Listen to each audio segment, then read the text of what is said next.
What are your inside jokes that made it to a game feature? In high school, my party was fighting off against a few cultists, and a necromancer. We had him on the ropes, so I asked my DM how he was looking. We had only just started playing and didn't know all the terminology, so he said, "The necromancer has pulled out his wallet to look at a photo of his skeleton family one last time." We all started laughing at the imagery, and since then I've slowly transitioned every party I've played with to stop using the phrase bloodied and instead use the gauge of reaching for their wallet. It doesn't matter what creature it is or if it even wears clothes, if it has HP, it has a pocket with a wallet in it containing a photo of what matters most to it. We had to fight an golem made out of apples for our first game, and it was so bizarre to us new players. Every time our DM would build up suspense for anything, the whole table would start murmuring about. We would start actively avoiding apples, trees and anything apple related across multiple campaigns, until the DM got annoyed and created an apple plague that killed any and all form of apple tree/fruit. My necromancer found a wild zombie, captured him, and trained him. I had the issue though, that the world didn't like magic, nonetheless zombies. We found a hat of deja vu, though, which tricks people into thinking the wearer seems familiar. We decided to give the zombie the hat and some new clothes.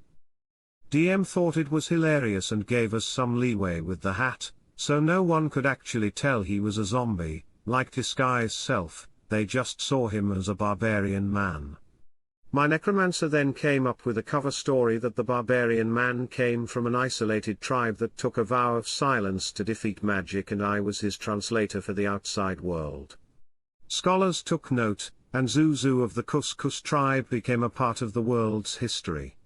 I had a DM who used a crit fail table for weapon rolls. My semi-feral ranger, Drake, had an amazing ability to roll weapon breakage. Partway through the game the rest of the party started calling him Drake Shattersword.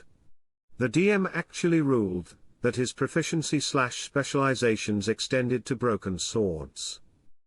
It got cemented after an anti-magic trap and a rust monster plus a couple bad saving throws took out a holy avenger. 2nd ed. Toward the end of the campaign, we ended up with a cursed artifact dagger with the sealed soul of an evil deity in it. After hearing the long, dangerous, involved process needed to destroy it, our no-nonsense dwarven paladin of Moradin said, "Or we can give it to Drake. He'll find a way." The Wonga later. Literally first session for my sister and her boyfriend. The whole quest was kill the goblins in the room because there's already enough to learn. I use Legos for minifigs, so there were spare parts all over the place. Namely, I had put the rings for the infinity gems on a stick attached to a bucket.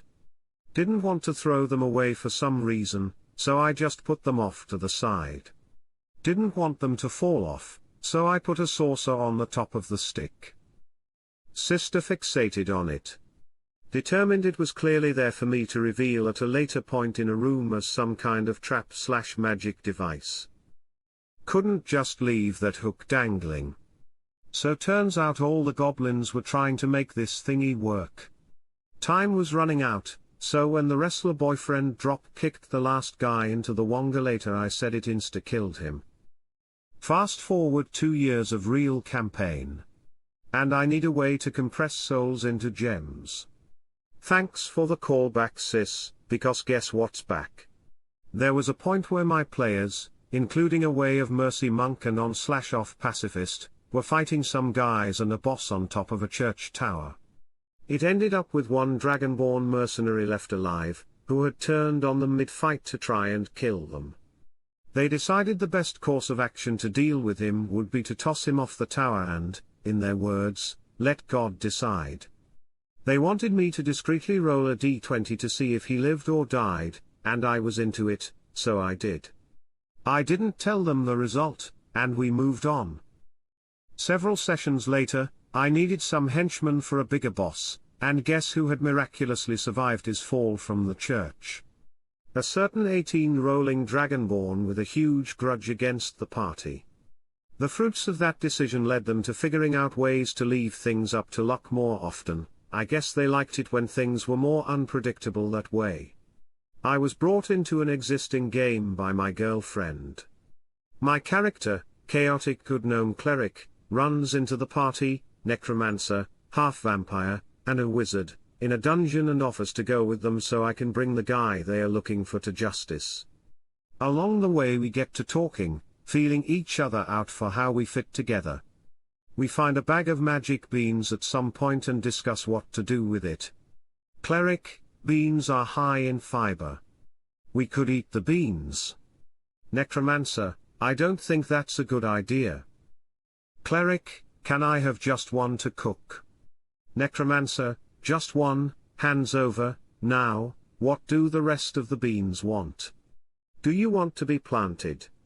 Scoot to the right of the bag. If you'd rather be eaten, scoot left. All the beans magically go to the right. Cleric, I almost cooked a bean without its consent. Necromancer, we must always get consent from sentient beings. Cleric, and beings. Now every single encounter starts with the necromancer asking everyone for consent to use their bodies after death. In 3 campaigns over 5 years, the same player has been bitten so often it is now a meme. Is there a werewolf? Jess was bitten. Vampire. Jess got bit. Giant shark. Lit. I am the DM. I never focus on her. I spread out the attacks. There have been 4 to 8 other players. If there is a bite attack on the monster template, it will bite Jess's character. Guaranteed. Not DND, but our group had several. Here's a few. My orc built a Nokia brick phone that acted as a universal communicator device across all of time and space. Whenever we needed to contact an NPC, who wasn't present on our ship, we could roll to Nokia in order to try and send information. We also had roll for interpretive dance to communicate to anyone who didn't speak a language we knew. There was truth time, where we would huddle around the stick of truth, and sing take the stick, give it a lick, tell the truth or you'll be sick, at which point we'd say something, not necessarily true, about our character, then make a toughness, constitution, check or get ill from how filthy the stick was. If we passed, whatever we said was true, if we failed it wasn't. Duct tape was an acceptable solution to temporarily fix most technology as well as medical injuries. Throwing other players as weapons was sometimes very effective. Numerous horrifying biological monstrosities that acted as minions, transportation, and definitely not slaves, including the whale, the meat wagon, the birds, the Igor favela, the gimp orcs, the wood-eating clone thundercat, and probably others.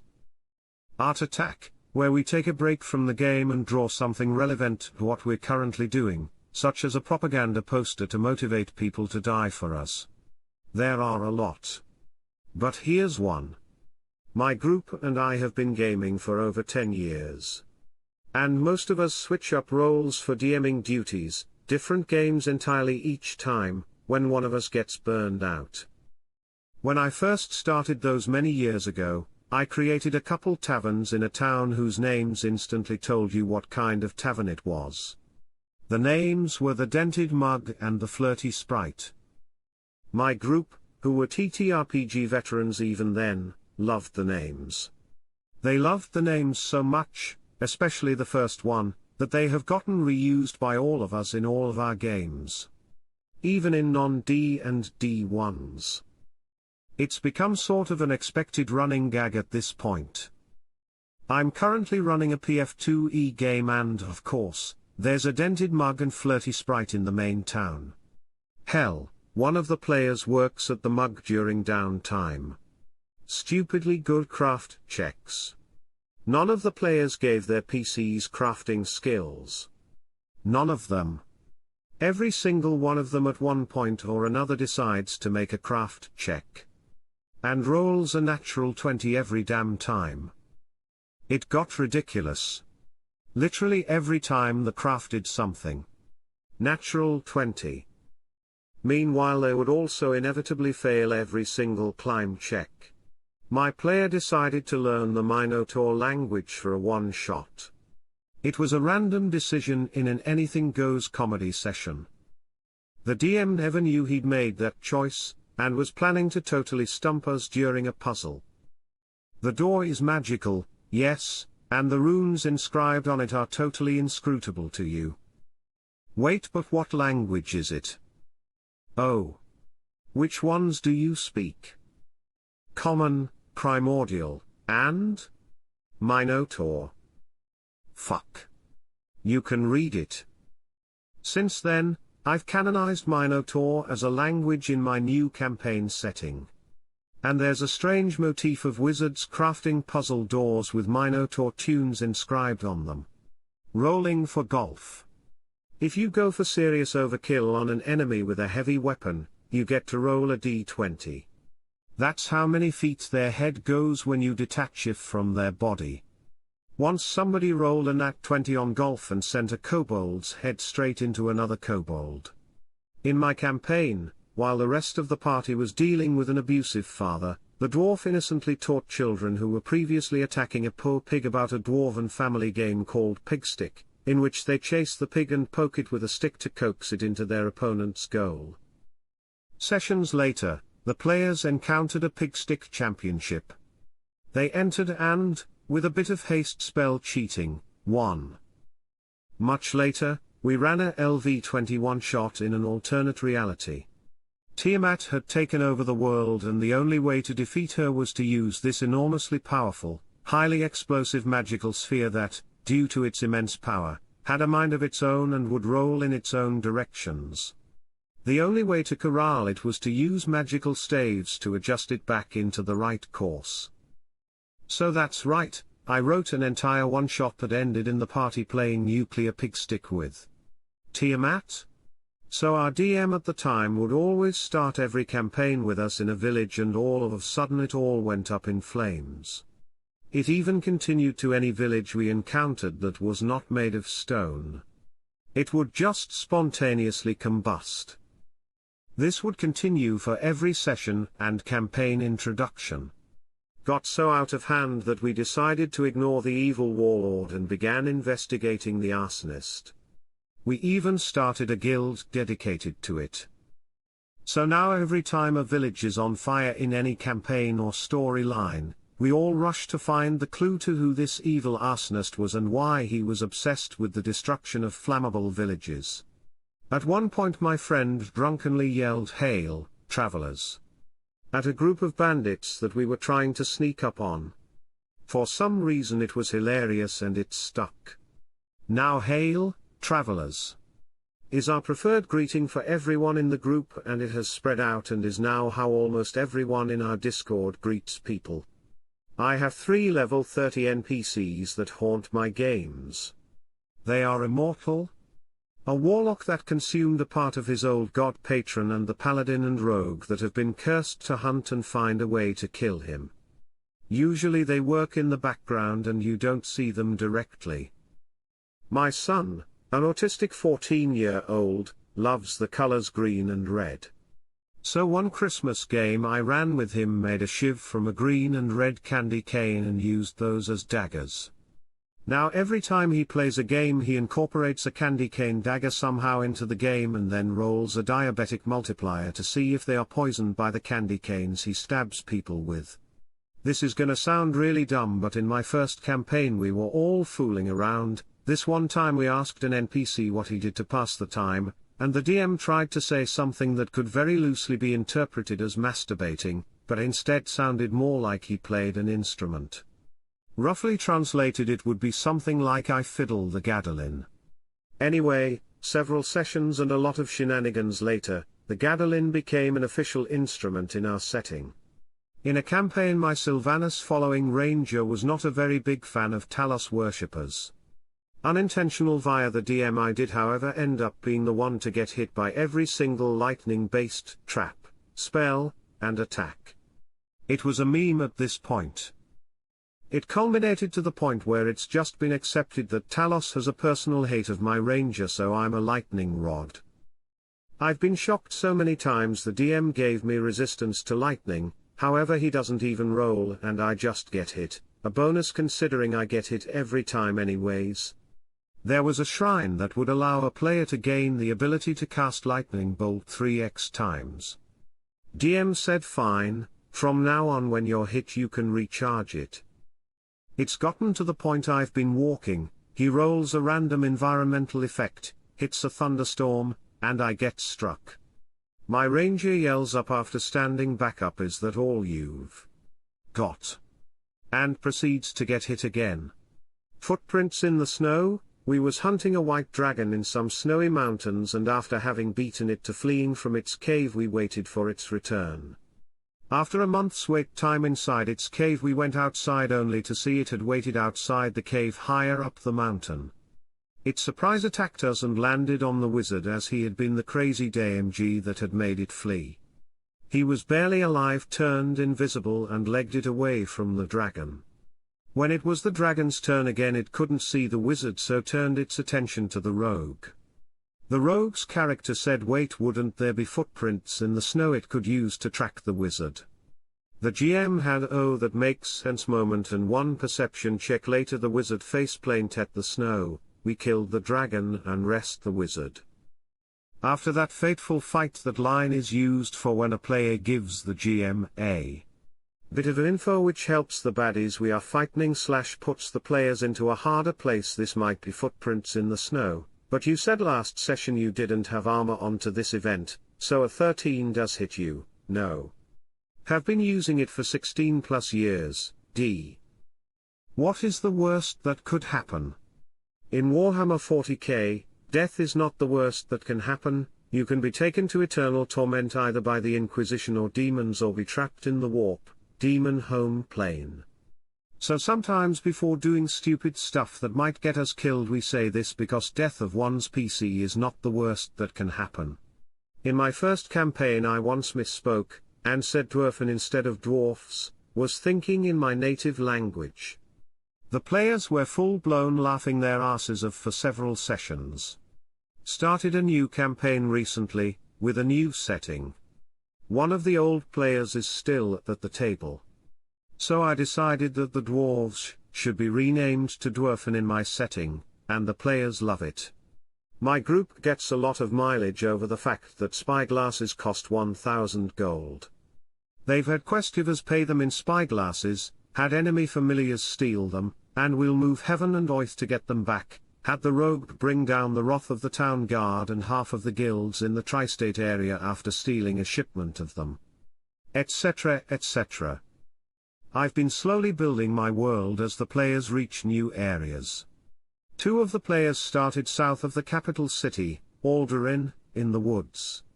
I didn't fully build out the area or any sort of encounters in it, as both players had relatively peaceful existences.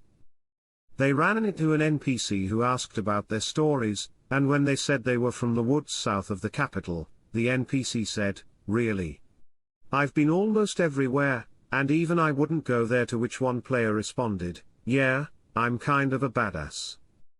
Now every time they tell their backstory to any NPC, they immediately respond with some variation of, "I'm a badass and even I wouldn't go there."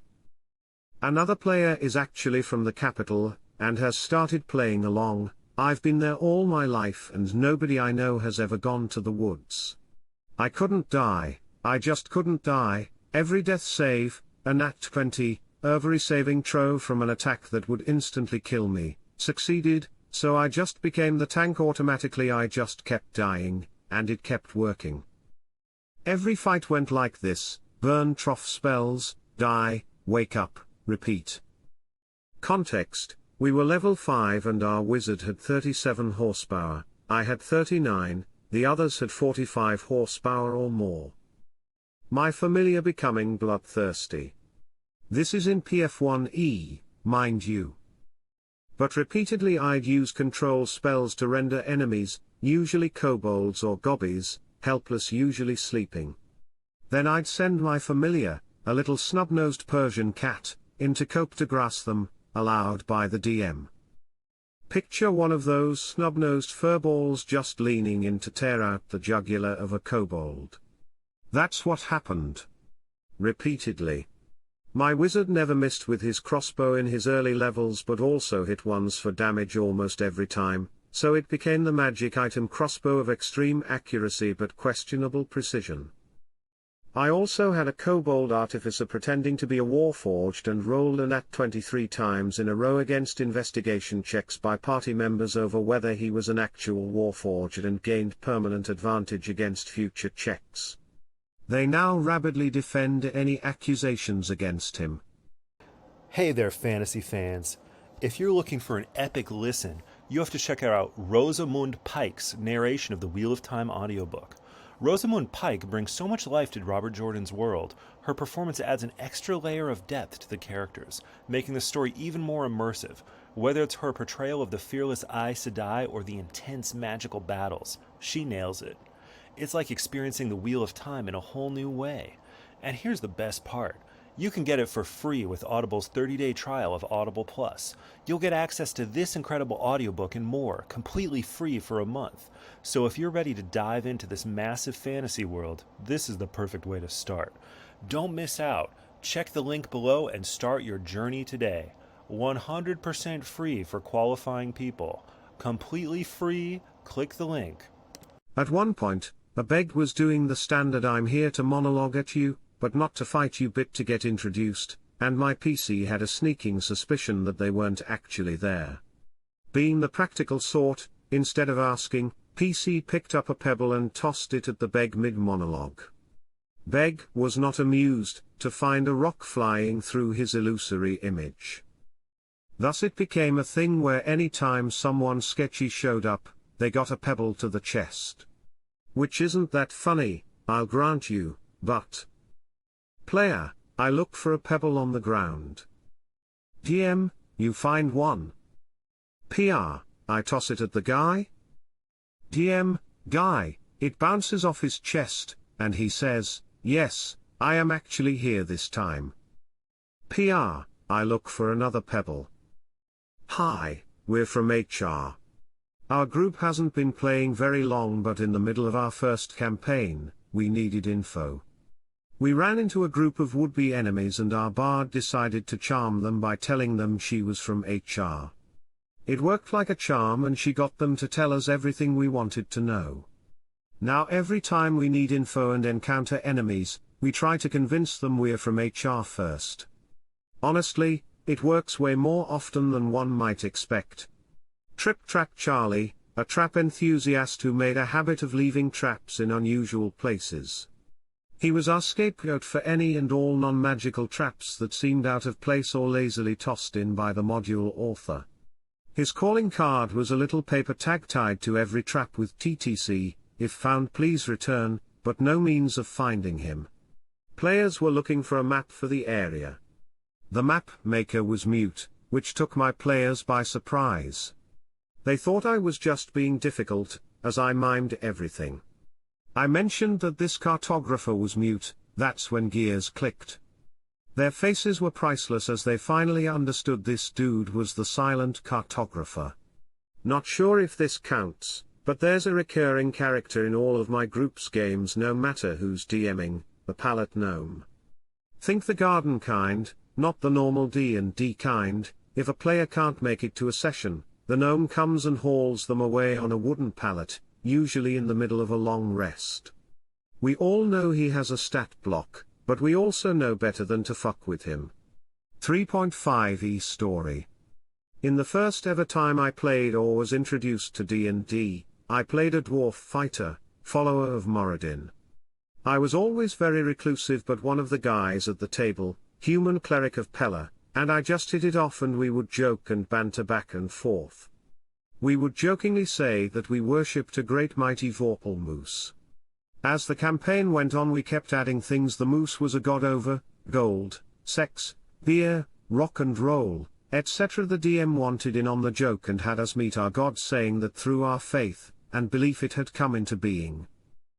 The two of us were on watch while the party slept and the DM says, out of the darkness a large antlered figure begins to emerge and We both immediately attack, not even letting him finish or talking it out beforehand. We kill our god at 4th level and immediately begin harvesting its body for whatever loot we can. For killing a false god we were both granted a level of divine, blessed by our deities, and I was allowed to take the bones and antlers to a town to enhance/forge new gear. The DM was upset we killed our god but wanted to see what we would do. I wanted to give the cleric a shield and me an axe of sorts, so the DM asked for a skill check to craft weapons/armor and I got a nat 20. DM on the fly said the cleric got one of the antlers mounted into his shield, giving him like a +1 Vorpal shield, allowing him to effectively use it as a guillotine, and I was able to make a +2 Vorpal dwarvish great axe. We kept joking about the Gaiet mighty Vorpal moose of archery, cash, coin, women, booze, sex and rock and roll, but the DM never let us encounter it again. I have something like this. There's a gnome magic item merchant that pops up in all of my campaigns.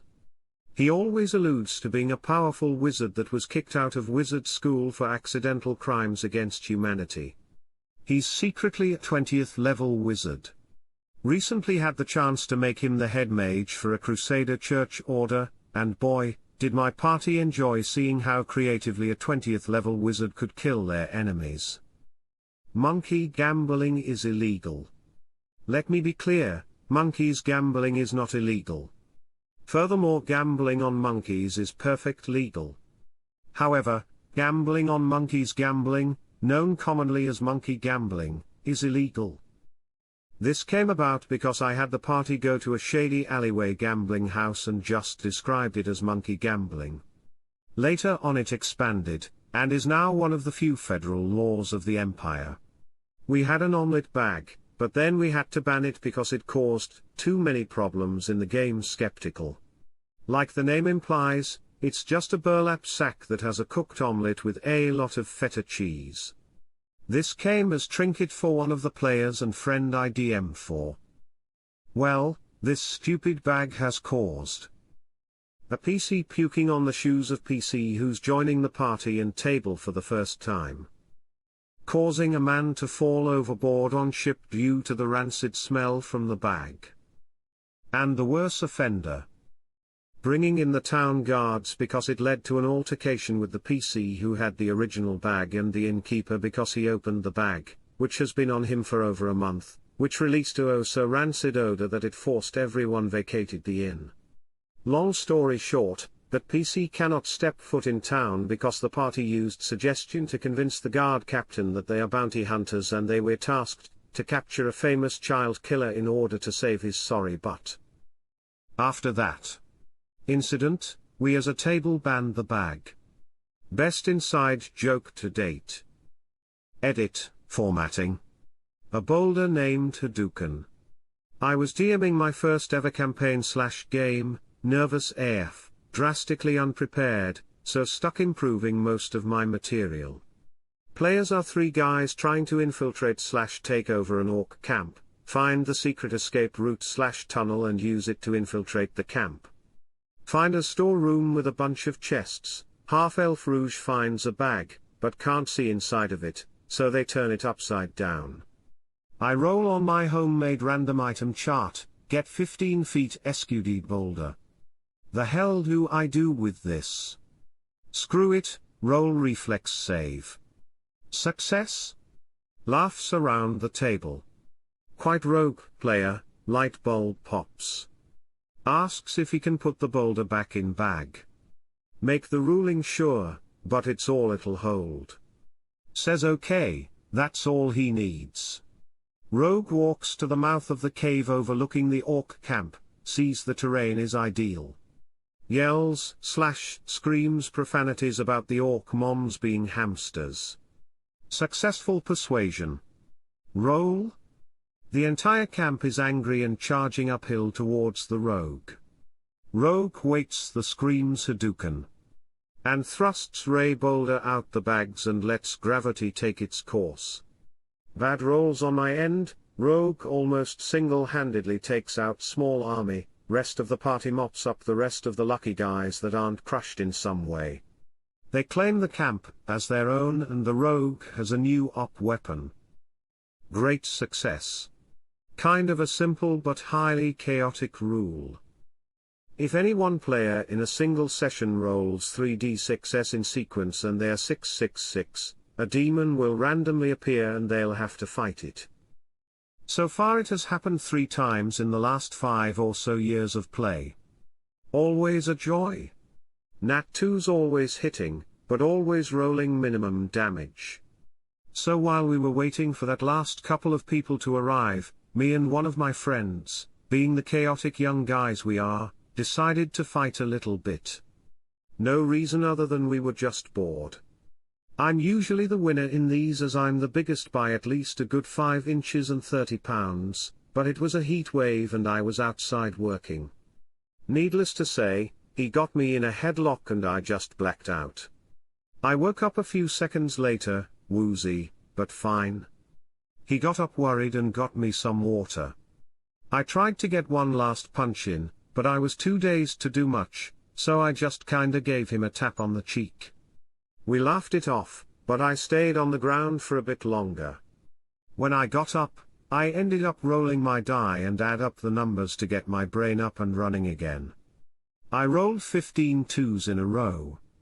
I, still a bit out of it, got really excited when I rolled another 2. Our DM thought it was funny, so combining my streak of 2s, and my weakest slap, 2s hit, but boy is it a weak hit. Tibia, the Traveler. He started off as a goofy sentient skeleton selling Halloween-themed magic trinkets during October sessions. Now, he's become an inter-campaign character, and is the party's group patron. He's an incredibly powerful artificer, wizard, and planewalker, who regularly breaks the fourth way by referencing past campaigns and once casually referred to character by the player's name. Yeah. For hours it's my Dragonborn fighter in our main Earl game. My first time trying DMing, I had him in a retired state sending other adventurers on side missions. But as we did various one-shots, a few of our group takes turns DMing, kept using him for one-shots and such. But since our main game has lots of interdimensionality, it's canon that is he one of a few universal constants. Our portent wizard has the ability to see threads coming from people who exist within other realities. So my character has tons of threads of all his other selves from all our other games.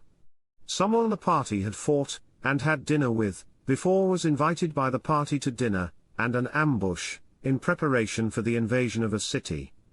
In her message to them, she asked for filet mignon on the menu, since that was what they had last time they had dinner with her. So, to get it, the monk went out into the woods with the intention to hunt a wild mignon, and fillet it. Everyone laughed. They roll a 26 or something survival check, so I'm like sure, you find and kill a mignon. So now, based off a food pun, a new species of animal exists on this world. The monk player is running a game set in this world soon, so the mignon shall walk the earth again. Every innkeeper or tavern owner in my games is a bald human man with an overly thick, stereotypical Slavic accent. Even when there is no good reason for anyone to sound like that. They are all cousins. Nobody remembers when this started or why. The one time I put on a different voice for an innkeeper, the party immediately became suspicious because obviously he'd done something to the real innkeeper. In my current campaign, which has been going for almost a year now, we had a moment during the campaign's intro quest/arc where the players stumbled onto an arch tree. Think a minor Erd trees from Elden Ring, that was resting in what I described as a sea of bones, some fresh, some decades old, and my using sea wasn't hyperbolic. So as I'm finishing my description of the scene, mentioning how the PCs can't take a single step without crunching bones beneath their feet, the resident blood hunter/witcher immediately asks, does it smell of death? Probably my biggest face palm to date. Now anytime the players enter a new area, almost always someone asks if it smells of death. Your story is gorgeous and it always feels so good if people open up. Well, my main campaign is a story where we just went full on meme. So basically everything we do becomes an inside joke cause we're just serious on very rare occasions. But I can name a few. We have a very dumb character with us and I always persuaded him to believe weird stuff. Something like I always go on an invisible line, sexy tiefling on high heels, cause there are invisible strings. And if you don't do it too you'll fall off the world. Someday the NPCs just started to do the same. Like that the turkey business is booming in town, he really should invest so that he can buy himself a Porsche Cayman S, another insider from somewhere else. I literally can't recall any session where one of us didn't try to persuade the Barb to believe in nonsense. This Barb will also become Davy Jones. He loves the sea, so our DM. Let a few things happen to bind him to the ship and get him an undead crew. We will always know if we LV cause a very loud voice will fill the room, layered if more of us do, who just says level up. We're not just murder hobos but also pretty sexual characters, so with every third nat 1 we get we roll on a table to get another fetish. In a more serious campaign of the Witcher TTRPG I landed in the first few sessions a few crits. But in the Witcher system you roll on a big table what kind of injury your victim gets. I ruptured the spleen so often that it became the thing of the character and I got a higher chance when I made a crit to do a spleen rupture. And the people also know about this talent of him. Playing through Curse of Strahd with a bunch of engineering students. Eventually one of us had a thought. If Barovia is a land floating through space, how is there gravity? We had a whole conversation/debate about whether Barovia was an island surrounded by mist on a large planet with all the other demiplanes also being islands, or if Barovia and all the other demiplanes are spaceships accelerating through space at 9.8 meters per second. Eventually the DM shut the conversation down by saying gravity is magically produced in the demiplanes. Cut to several sessions later and one of our party members is infected with a kind of super lycanthropy. We find out the only way to cure her is by letting her transform for the first time and taking her down to 0 HP and casting Greater Restoration. We made a little rope swing and connected it to an immovable rod, and when the full moon came we flew 200 feet up. And sat her on the swing. When she hulked out we clicked the rod and almost dropped her to 0 instantly. All because gravity is magic. The party I was DMing for received a mysterious deed to a house from an otherworldly patron. The party spends the night dealing with ghosts and strange dreams. Upon waking up, I ask what's the first thing you do in your new home. One player immediately responds, I'd like to make breakfast. Cut to 30 minutes of discussing exactly what is found in the kitchen, what kind of foods his character would know how to make, and his attempt to successfully make spicy bug pancakes. Finally, after these shenanigans, I look at the other players and apologize for taking so long. I ask, what would you like to do when you first wake up? The whole party immediately responds, well, what's there for breakfast? Every day of that campaign afterwards began with the players small talking in the kitchen while one PC experimented with terrible foods. It was actually a nice way to get some good character interaction, and watch the player try to lawyer to me that their character would understand how to make a calzone. Also, another running gag became that he made so much spicy food and burned his food so often that I ruled his character had resistance to all food-based fire damage. This came up exactly once, when he tried to bite a fire elemental. A friend and I play in a group where we have to speak English. It's not our main language, so if I'm looking for a word that I can't remember I just ask on German. So after me asking for some words my GM just say that our characters speak Abyssal because German sounds like that for him, D. Early on my campaign I made a shop called Swords and Doors that sold weapons as well as doors. One of my players was confused as to why the shopkeep would sell doors, which led into him saying he collected them. The players were so invested in the reasoning behind Door Collection that doors became a very strong subplot of our 5-plus-year campaign.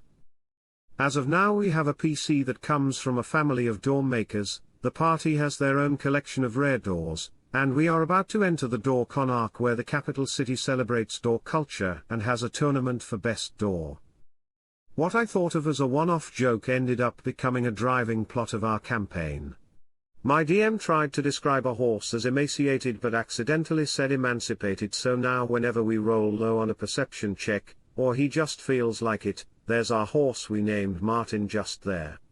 We can never tame him for more than a day, and when we wake up he's gone again. Found Martin in a mansion once. Hey adventurers! Today I'm super excited to share my thoughts on Keys from the Golden Vault, the thrilling new D&D sourcebook that's all about heists.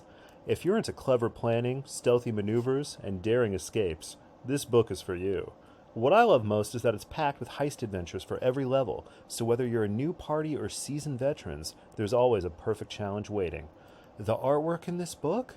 Absolutely stunning. It's not only vibrant and detailed, but it's also incredibly inclusive, showcasing diverse characters and settings that truly reflect the world of D&D today. It makes it even more fun to dive into these scenarios with my group to have this beautiful book in hand. And let me tell you, running these heists with my tabletop crew has been an absolute blast. The creativity, the tension, the out-of-the-box thinking, it keeps everyone on their toes and coming back for more. So if you're looking to spice up your D&D sessions, Keys from the Golden Vault is a must-have. Trust me, you won't regret it. Now go plan that perfect heist. Link in the description. Just go to the description and click the link and buy the book.